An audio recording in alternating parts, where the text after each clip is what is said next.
Maaari rin nating sabihin na maraming armas ang nakuha mula sa ari-arian ni Maki at may paunang connection mula sa aming naibin sa isa sa mga armas na nag-uugnay dito sa mga pagpatay. Iyan ang pinakabagong balita mula sa mga autoridad tungkol sa nakakagulat at brutal na pagpatay sa isang dentista mula Ohio at sa kanyang asawa, sina Spencer at Monique Tepe. Nilindol nito ang buong bansa. Marami pa ring tanong at teoryang lumalabas tungkol kay Michael Maki, dating asawa ni Monique, na ngayon ay nakakulong at kinasuhan ng pagpatay sa kanila. Ano ang motibo, ebidensya at mga depensa? Lalo na ngayong may bagong mahalagang detalye tungkol sa nakaraan ni Maki. Kasama natin si Brian McMonagle, kilalang criminal defense attorney, para talakayin ang mga tanong at teorya. Ito ang sidebar ng Law and Crime. Ako si Jesse Weber. Ngayon, mabilis lang kung nagpo-post ka sa social media, kung nasa content creation ka, baka nagtatanong ka, paano kami nakakagawa ng napakaraming clips tungkol sa mga kwentong ito ng mabilis? Gumagamit kami ng tinatawag na Opus Clip. Ito ay all-in-one AI editor na pinapadali ang pagcut, paggawa at pag-upload ng video sa anumang platform gamit ang AI. Ang Opus Clip ay gumagawa ng B-roll, nire-reframe ang footage, nililinis ang audio at madaling gamitin. Bisitahin ang Opus Pro. /sidebar. Mag-sign up, mag-upload at sa ilang minuto may ready-to-upload na edited clips ka para sa TikTok, Shorts at Reels. Opus Clip ang one-stop shop mo. Ang pagkakaroon ng tool tulad ng Opus Clip ay nangangahulugan na ang aming mga producer ay agad na makakapagbigay sa iyo ng mga viral na update mula sa korte. Ito ang pinakamakapangyarihang tool para magbahagi at mag-edit ng parang professional. Pumunta sa Opus Pro /sidebar para sa libreng 1 linggo at 50 off pag-usapan natin ang kakaibang kaso. Isang vascular surgeon ang inakusahan ng pagpatay sa dating asawa at sa asawa nito sa Ohio. Pero bakit nga kaya? Halos 9 na taon na ang lumipas at pagkatapos ay di umano'y bumalik sa Illinois at naaresto.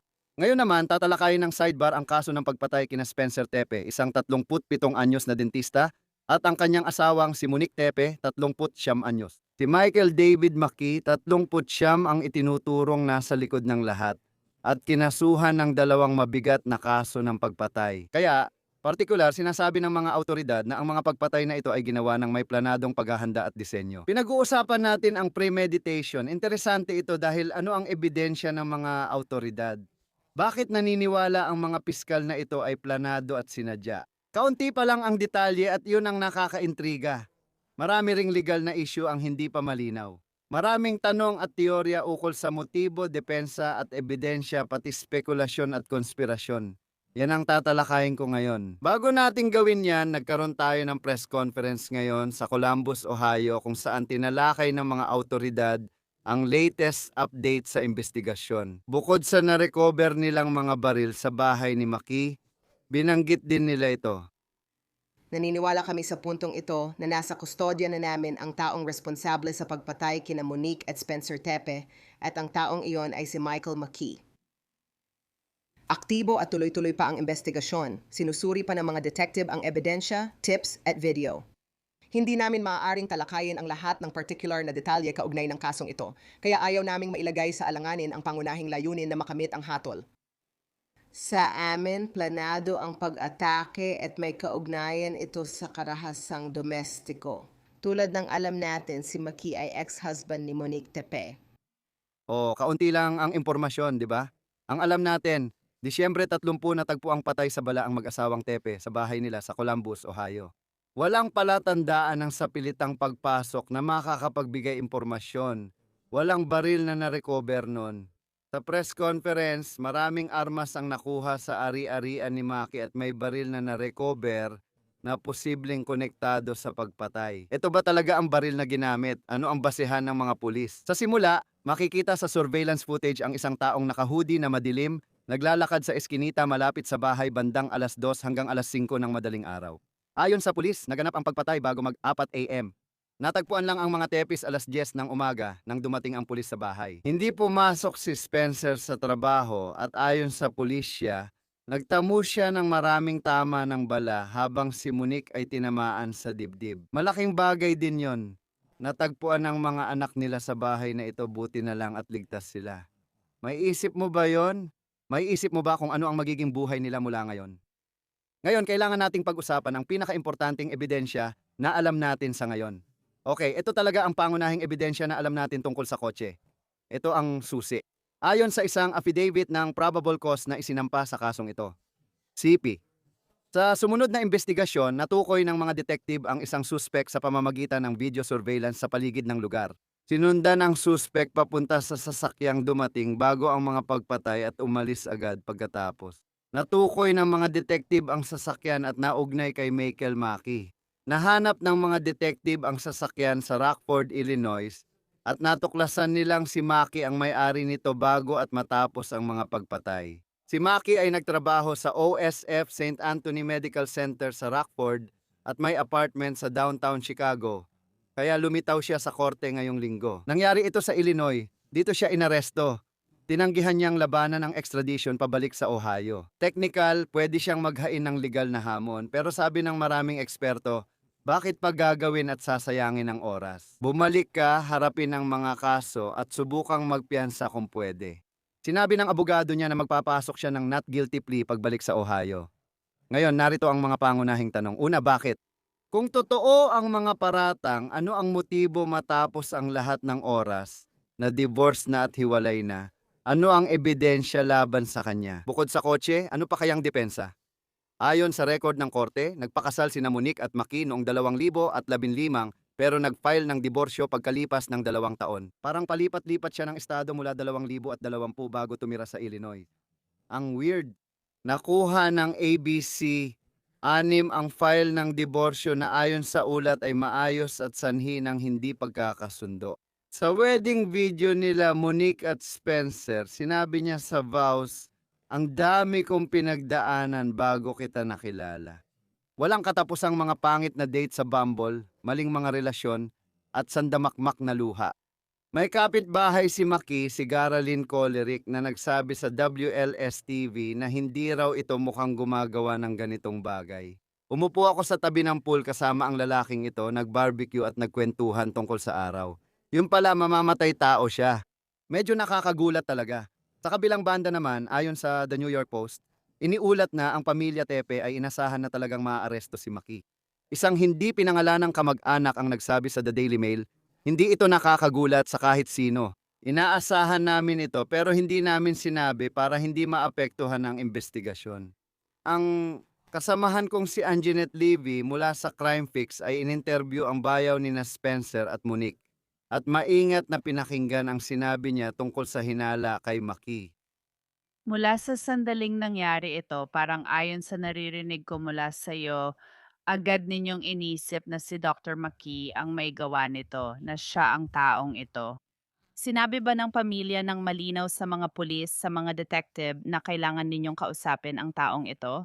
Oo, siyempre. At hindi lang ang pamilya, pati mga kaibigan, dating katrabaho ni Monique. Maraming tao ang nakakaalam pero siya mismo ay hindi.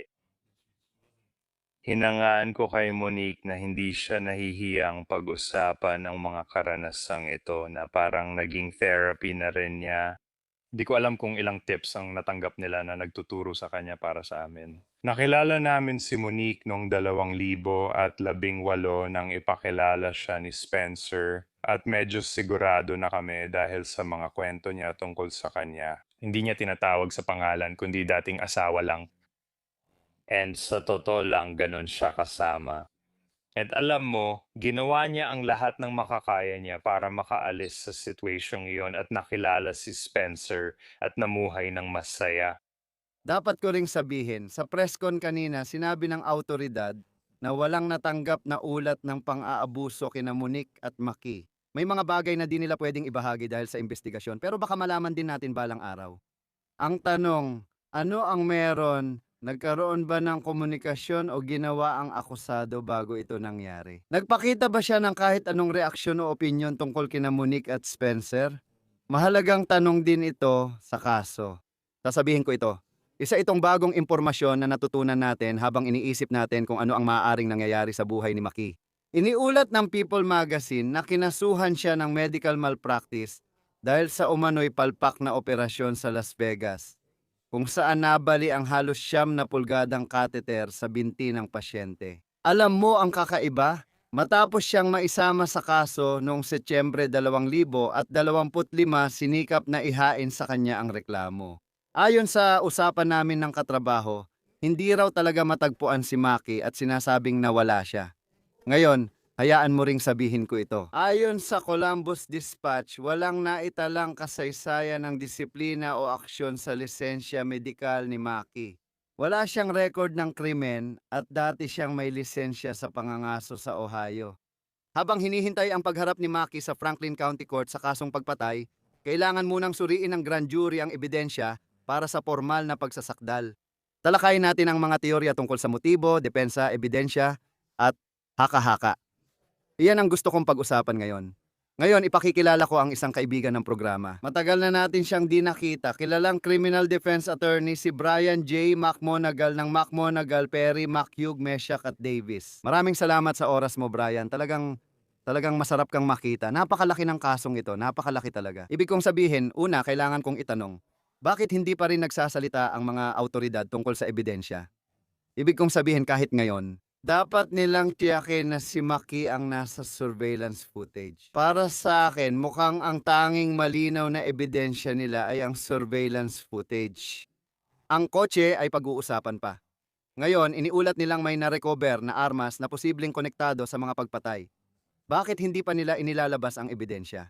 Natanong ko rin sa sarili ko yan. Nang basahin ko ang affidavit ng probable cause tungkol sa pag-aresto, wala akong nakitang detalye na magpapatunay na may sapat na ebidensya para sa kaso. Madalas dahil magkakaroon ng grand jury at sinusubukan nilang itago ang impormasyon na yon. Minsan gusto nilang siguraduhin na ang ilalabas na impormasyon ay yung alam lang ng pumatay, lalo na kung kakausapin siya, at minsan dahil ongoing pa ang investigasyon. Maaring wala pa silang DNA o fingerprint. Maaring hindi pa nila nagagawa ang paghahanap at investigation na kakailanganin sa mga susunod na linggo at buwan. Maganda ang tanong mo. Madalas sasabihin nila, pakinggan mo, may ebidensya at video kami. Parang kaya nilang ilagay siya sa eksena. Yun lang. Pupuntahan ko yan mamaya. Gusto ko lang sabihin na naging aggravated murder na ito. Ibig mong sabihin, ayon sa batas ng Ohio, ang prior calculation at design ay nagpapakitang pinagplanuhan o planado ito. Para sa akin, mukhang gusto nilang makulong habang buhay na walang parole. Sa unang tingin, oo, may pumunta sa bahay na yon, walang sapilitang pasok. Di umano'y pinatay sila tapos umalis. Oo, masasabi kong nagpapakita yon ng premeditasyon. May iba pa ba silang ebidensya? May ebidensya ba ng pagpaplano? May ebidensya ba ng pag-iisip ng maaga? May ebidensya ba na alam niyang pupunta siya sa biyahe na ito? O pinaplano niya ang biyahe na ito? Kung totoo ang ebidensyang hindi pa nila inilalabas, susuporta ito sa patayan at naunang plano. Pakiramdam ko may hawak pa silang iba. Sigurado ako dyan, alam mo na, sinusuri nila ang mga tala ng tawag sa telepono at malamang ginagawa pa rin nila ito. Naghahanap sila ng mga text at ebidensya sa telepono na susuporta sa natuklasan nilang motibo. Babantayan nila ang telepono niya, alam mo. Titingnan nila ang cell tower info niya para malaman kung gaano siya katagal sa Columbus nung araw na yon at kung napunta na siya roon sa mga nakaraang araw para magmasid. Lahat ng yan ay nasa telepono niya. Siguradong circumstantial ang kaso pero ebidensya pa rin yon. Maaring magsilbing guillotine sa kanya kung magbigay ito ng ebidensyang motibo na inaasahan ng iba sa trahedyang ito. Sa tingin mo ba may mga online activity chat or social media na sinusubukang ikonekta para makita ang galaw niya? Pero para rin makita kung may komunikasyon siya kay Monique, ang dating asawa niya, tungkol sa kanya. Malaking tanong yan, di ba? Parang pagkatapos nilang maghiwalay at wala na siya sa buhay nila. Sa bawat kwento, naiisip ko, bago mangyari ang lahat, may kaugnayan kaya ito sa mga tipi? Klaro nilang tinitingnan yon at sa tingin ko meron na sila nun. Kung wala pa, titingnan pa lang nila. Nagkaroon ba ng pagkasira ng kanyang pag-iisip? Nalugmok ba siya sa depression? Kakausapin nila ang mga tao sa paligid niya, malamang nagawa na nila ito. Bakit pagkatapos ng 7 o 8 taon mula sa diborsyo, bigla na lang nagkaroon ng galit at puot na hahantong sa ganitong karumal-dumal na pagpatay? Hula ko gaya ng nasabi ko dati. Ang kilos na ganito ay kadalasang nauuwi sa madaling paghuli ng pulis kasi kinuha niya ang kotse, dinala tapos bumalik sa Ohio. Ano man ang iniisip niya, ano man ang nasa isip niya, hindi talaga ito pinag-isipan ng mabuti. Hula ko, kulang lang sila ng pahiwatig na mahahanap tulad ng sa telepono, computer o mga ginugol niya ano ang hinanap o tiningnan niya. Bumili ba siya ng baril kamakailan? Gaano katagal na ang baril sa kanya? Siguro natugma na nila ang kalibre sa baril niyang dati. Muli, magiging mabigat na kaso ito batay sa mga palatandaan at hindi direktang ebidensya na hahawakan ng piskal ng Franklin County. Magaling sila sa trabaho nila. Tingnan mo, posible iyan. Kung totoo ang paratang, maaaring umatake ang isa sa dating asawa kahit 1 buwan o 8 taon matapos ang diborsyo. Minsan nagiiwan ito ng pasa at minsan wala kang ideya kung ano ang tumatakbo sa isip ng isang tao. Kaya nga hindi kailangang patunayan ng mga piskal ang motibo, di ba? Hindi nila kailangang patunayan kung bakit. Nakakatulong ito para maikwento ang nangyari, pero malaking tanong dito ay ang dahilan. Ibig kong sabihin, ang weird talaga nun. At kapag naririnig mo ang mga ulat mula sa mga miyembro ng pamilya, alam mo yon, meron kang kahit papaano kwento mula sa bayaw. At saka may ilang ulat tungkol sa kung ano ang maaaring nalaman ng pamilya sa pangkalahatan na hindi ito nakakagulat, na si Maki ay maaaring responsable, na si Maki ay aarestuhin.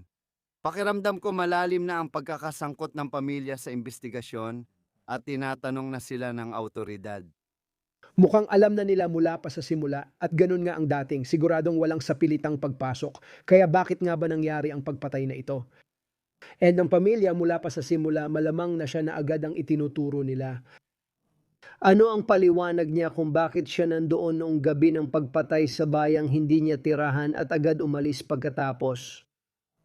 Kaya alam mo, marami siyang at ang kanyang depensa na kailangang lutasin. Tama ka, sa tingin ko itinuro agad ng pamilya sa pulis ang direksyong ito. Walang sapilitang pagpasok, ibig sabihin ba inimbitahan siya? Wala bang alitan sa simula? Ibig sabihin ba ng mga tipi ay nandoon siya o inimbitahan siyang pumasok? Dahil ibang-iba kung may nabasag na bintana o may sumugod sa pinto. Walang sapilitang pagpasok. Magpapahirap ba ito sa taga-usig? Makakatulong ba ito sa depensa? Talakayin natin. Sa palagay ko, nakakatulong ito sa mga taga-usig dahil kung walang sapilitang pagpasok, bakit papapasukin ng isang tao? Madalas ay kaibigan, kakilala o dating asawa. Anong ginagawa mo dito? Pagkatapos ba agad siyang nagpaputok pagpasok sa bahay? Dahil walang sapilitang pagpasok mula simula, sinabi agad sa akin na hinahanap nila yung taong kilala niya. Ito ba ay dating asawa, kasintahan o taong kayang gumawa ng di inaasahan? Sa tingin ko, mas nakakatulong sa prosecution kaysa depensa ang kawalan ng sapilitang pagpasok. Maaga pa ang investigasyon pero may isip mong baka may aaminin. Pumunta ako sa bahay nila, pumasok, at nagkaroon ng pagtatalo tungkol sa nangyari sa loob at sa ipapakitang ebidensya. Magiging interesante yan. Gusto ko talagang makita ang ebidensya na tila meron tayo. Nabanggit mo ba kung paano? Walang masyadong detalye sa surveillance footage o paano nila nasundan ang sasakyan kay Ham at pabalik ng Rockford, Illinois. Kung yun ang parehong sasakyan na nandoon sa oras na yon tapos bumalik sa Illinois at natunton papunta sa kanya. Ibig kong sabihin, siguro, ano ang mga paraan na pwedeng gawin ng depensa para questionin ang ganitong klase ng ebidensya kasi mukhang matibay ito. Oo, sakit ito ng ulo para sa kanila at hula ko wala talagang malinaw na pagkakakilanlan mula sa video na nakita ko. Aatakehin nila ang pagkakakilanlan at igigiit na walang ebidensyang siya ang nagmaneho ng kotse o pumasok sa bahay. Aatakehin nila ang kakulangan ng DNA at sigurado akong nalibot na nila ang bahay para maghanap nito. Titingnan nila kung may DNA sa kotse. Ano naman ang gagawin ng depensa? Parang kaso ni Simpson noon, mukhang imposibleng manalo siya. Hindi ko sinasabi na magkakaroon siya ng dream team na magtatanggol pero susuriin nila ang DNA at kakulangan ng ebidensya na nasa bahay siya. Hindi sapat ang presensya o pagiging malapit sa tirahan para mahatulan ka. Nagbigay ba siya ng anumang pahayag? Ulit, titingnan nila ang teleponong yon. Alam mo, kaya na nilang subaybayan ang teleponong yon ngayon. Matalino ba siya kung iniwan niya ang telepono sa bahay pag alis niya? Kasi kung hindi niya ginawa, sinusundan siya ng teleponong yon saan man siya pumunta. Tama ka, Jess, hahanapin nila ang ebidensya ng motibo. Bakit niya ito ginawa matapos ang 7 o 8 taon? Ano ang naging dahilan nito? Nagkaroon ba ng pagtatalo? May issue ba? May nangyari ba sa kanyang trabaho? Nawalan ba siya ng trabaho? Nawawalaan ba siya ng trabaho? Dinala ba siya nito sa madilim na kalagayan? Ito ang mga tanong na dapat sagutin. Kung wala ang mga sagot, igigiit ng depensa na hindi ito patunay lampas sa makatwirang pagdududa. Sabihin mo rin ang iba, wag lang na nasa Columbus siya. At sa tingin mo ba, ito ay isang bagay na alam na ng mga autoridad dahil hindi nila tinatalakay ang motibo, hindi nila ito tinatalakay sa puntong ito ng investigasyon. Ipinaliwanag mong malinaw kung bakit ayaw nila ng kompromiso lalo na kung walang indictment mula sa grand jury. Alam mo ba kung may ideya na sila sa motibo at nabanggit mo bang hinahanap ito? Mahalaga ito para maikwento ng piskal sa hurado. 100. Di mo kailangang patunayan ang motibo pero gusto ng hurado na meron. Maniwala ka sa akin? Laging hinahanap ng hurado ang motibo, lalo na sa kasong pagpatay. 40 taon ko na itong ginagawa. At naniniwala akong alam nila, hindi ko iniisip na kakasuhan nila ang taong to kung kotse lang ang ebidensya nila. Nabanggit mo ang baril, malaki yon, lalo na kung makakakuha sila. Na tumutugma ang kalibre sa kung ano man ang nakuha nila mula sa katawan o alinman sa mga bala na nahanap nila sa pinangyarihan, yun ang mga ebidensyang tumutugma. Kung meron sila noon, hindi ko alam kung meron nga sila. Pero kung may ebidensya silang kamakailan lang siyang bumili ng baril na kapareho ng kalibre o pagmamayari ng baril na kapareho ng kalibre, nandun siya at walang sapilitang pagpasok. Mabigat ang pinagdadaanan mo. Paano naman yung mga balita tungkol sa kanya? Bukod sa pagpunta niya sa iba't ibang estado. Ibig kong sabihin, ulitin ko, walang criminal record, walang disciplinary action kaugnay ng kanyang medical license. Narinig mo naman. Ayon sa mga autoridad, walang ulat ng pang-aabuso sa pagitan nila ni Monique, ngunit nahaharap siya sa kasong medical malpractice. Nadawit siya sa kaso noong Setyembre. Sinusubukan mong unawain ang suspect at ang sitwasyon. Inosente siya hanggat di napatutunayang nagkasala. Pero gaano kaya ito magiging mahalaga? Gaano kaya ito magiging bahagi ng kwentong ito? At gaano kaya ito makakaapekto kung sakaling magkaroon ng paglilitis? Oo, sa tingin ko malaki ang epekto nito. Ibig kong sabihin, kailangan mong ipaliwanag hindi lang ang motibo, kundi pati na rin kung ano ang nagtulak sa kanya sa ganoong madilim na kalagayan. And basis sa ilang mga footage na nakita ko pagdating sa kanyang kilos at iba pa, ipinapakita siya bilang taong lubos na nadurog ang buhay at nalugmok sa depresyon dahil sa sunod-sunod na kabiguan. Ganyan ang nangyayari sa kanya. Dumating sa puntong isinisi niya lahat sa kanya, kaya iyon ang naging motibo niya. Kung ako ang taga-usig ngayon, dun mismo ako papunta. Iyon ang naging dahilan kung bakit nabali ang busog, at kapag nabali ang busog, gumagawa ka ng mga bagay na hindi maintindihan. At inaakala kong iyon ang direksyong tatahakin nila. Sa tingin ko rin, base sa mga ulat, ito ang pinsalang natamo ng dalawa. Ang ideya ay parang binaril siya ng paulit-ulit at tinamaan sa dibdib. Ano ang ibig sabihin nito? Ang ganitong pinsala ay bahagi ng kwento at pwedeng magpahiwatig kung sino ang gumawa. Sa totoo lang, ibig kong sabihin, hindi naman kinakailangan, hindi ko iniisip na sinasabi nito kung sino ang gumawa, pero ang sinasabi nito ay, dalawa lang ang posibleng dahilan. Gusto ng bumaril na pareho silang mamatay o may tumulong sa isa habang pinapatay siya at siya ang napatay. Alam mo, hindi naman talaga nila iintindihin yon kasi alam mo na. Kung gusto man niyang patayin silang dalawa o gusto lang niyang patayin ang isa at nadamay lang ang isa pa o sinubukan niyang iligtas ito o siya ang nagtangkang iligtas ang isa. Ano man ang kaso, kung mapapatunayan nilang nandoon siya sa bahay na yon, kung maikakabit nila sa kanya ang baril at kung makakabuo sila ng sapat na circumstantial evidence ng motibo, magiging napakahirap na kaso ito para sa kanya na mapanalo. At sa tingin ko tama ka, ipinapakita nito ang intensyon na pumatay, ang pagkakalagay ng bala, ang pagkakalagay ng mga bala, ang pagkakalagay ng mga sugat. Tama, yan ang susi dyan, sa palagay ko, sa Ohio. Naniniwala ako na may preliminary hearing kung saan kailangang ipresenta ng prosekusyon ang ebidensyang sapat para patunayan ang probable cause sa kaso. Para umusad ang kasong ito patungo sa paglilitis, hindi ba't may preliminary hearing? Ang panahon kung kailan mas marami tayong nalalaman tungkol sa kaso, mas marami tayong nalalaman tungkol sa mga ebidensya sa kaso. Walang duda, kahit prima facie lang siguradong maglalabas sila ng ebidensya ngayon. Sa pagkakaalam ko, grand jury state ang Ohio, kaya kapag may grand jury indictment, kadalasan wala ng preliminary hearing. Sa maraming estado, ginagamit ang grand jury indictment, pero dito sa Pennsylvania kung nasaan ako, walang preliminary hearing. Sinasabi nila, pakinggan mo, inakusahan ka ng grand jury, didiretso ka na sa paglilitis at ibibigay nila ang mga transcript ng grand jury at makakakuha ka ng discovery at ebidensya. Kung grand jury ang nag-akusa, di ako sigurado. Titingnan ko kung required ang preliminary hearing sa Ohio. Pero tama, kung meron, iyon ang unang chance para subukan ng ebidensya. Unang pagkakataon mong mag-cross-examine at suriin ang ebidensya nila. Brian Mac Monagal, salamat sa oras mo. Mabilis umusad ang kaso at may mga bagong impormasyon tayong natutuklasan. At talagang lagi naming pinahahalagahan ang pagpunta mo rito at ang pagpapaliwanag mo para sa amin. Maraming salamat. Ikinagagalak ko mabuti at nakita kita. Yan lang po muna ang aming handog dito sa Sidebar. Salamat sa inyong pagsama. Tuloy lang ang pag-subscribe sa YouTube, Apple Podcast, Spotify o saan mang podcast platform. Sundan ako sa X o Instagram. Ako si Jesse Weber. Hanggang sa muli.